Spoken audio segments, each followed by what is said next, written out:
আছি। ধন্যবাদ সকলকে।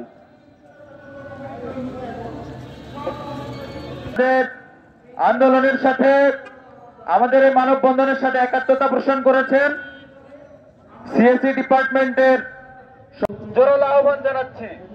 প্রিয় শিক্ষার্থীবৃন্দ, এ পর্যায়ে আপনাদের সামনে বক্তব্য রাখবেন যে তার পুরোটাকেই মনে করে পৃথিবী, যে মনে করে তার যে যত বিজ্ঞ, যত যোগ্য, যত বুদ্ধিমান ইন্টেলেকচুয়াল সব শুধু ঢাবিতেই কিংবা ঢাকাতেই। প্রতিনিয়ত আরো ছড়িয়ে যাচ্ছে রাজশাহী বিশ্ববিদ্যালয় শিক্ষা ও গবেষণা প্রতিষ্ঠান।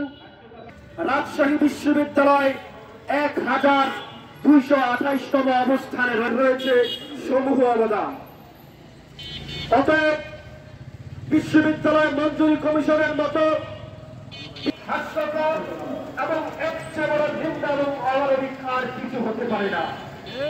আজকের এই নতুন বাংলাদেশে ঢাকা কেন্দ্রিকতার আধিপত্য আমরা কমাতে চাই। যদি সেটা না পারি তাহলে নতুন বাংলাদেশের সার্থকতা কোথায়?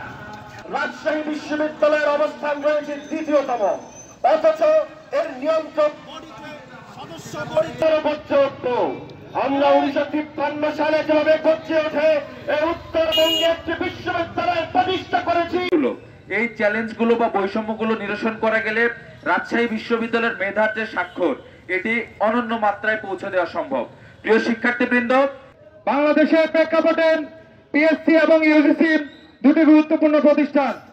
এই দুটি গুরুত্বপূর্ণ প্রতিষ্ঠানে রাজশাহী বিশ্ববিদ্যালয় থেকে কোন ধরনের প্রতিনিধি নিয়োগ না দেওয়ার এটি খুবই আমাদের জন্য দুঃখজনক এবং রাষ্ট্রের জন্য এটি অত্যন্ত বৈষম্যমূলক বলে মনে করি।